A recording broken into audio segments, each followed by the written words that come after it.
Relying too much on AI can be a dangerous trap. Let me share with you the experience that I've recently had, and this was eye-opening. What I typically would do in being a beginner is relied heavily on AI to make the judgment calls on titles, thumbnail text, and descriptions for this YouTube channel. And the idea was, well, it's all-knowing, it has to have all the answers, more so than I do as a beginner. But what I found is this: when you just rely and lean too heavily on AI, you can really put out some work much faster.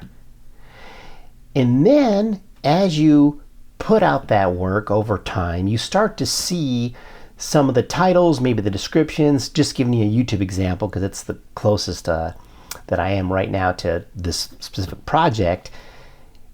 And you start questioning AI, and then it starts to maybe go with the idea that you had and your opinions and your thoughts.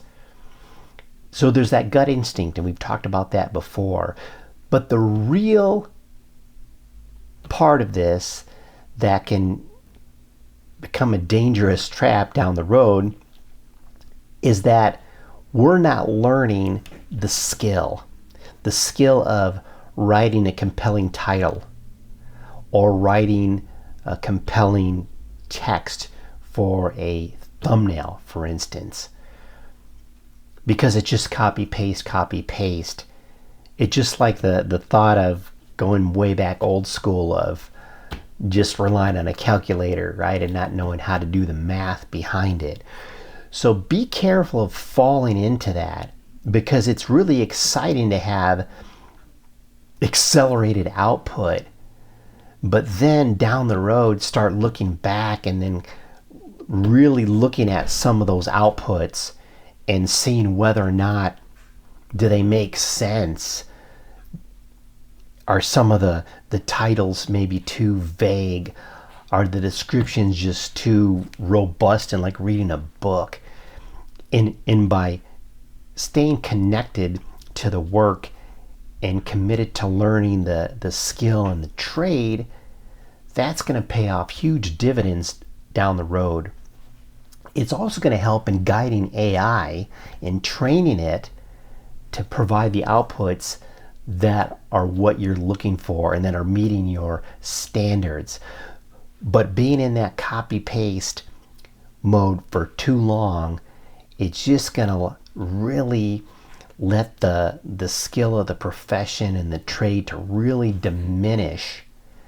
And then if for whatever reason you don't have access to AI, you just can't even create the work on your own. So it's a great business partner, and it's a great tool, and it's a great asset, and you don't want it to be relied on too heavily to where it diminishes your own learning and your own value.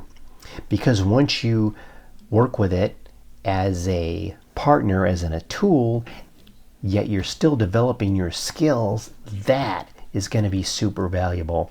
And using these tools and whatever comes down the road, now you have some expertise that you can use and apply anywhere. And then always remember that AI is going to be your business partner, your software tool, and it's a tool to create the work. So keep that in mind. Don't lose sight of developing your own skills for the enticement of just rapid growth and output with using AI tools. And I see some incredible marketers that talk about the importance of continually to train that AI and give it feedback. I think that's something we don't talk about enough, so that those outputs continue to improve over time. So then there is really less concern about that output not being reliable or not being to the high standards that you set. So keep developing those skills and keep using AI and keep giving it feedback, as well as questioning its output. Thanks again. Have an amazing day. We'll talk soon.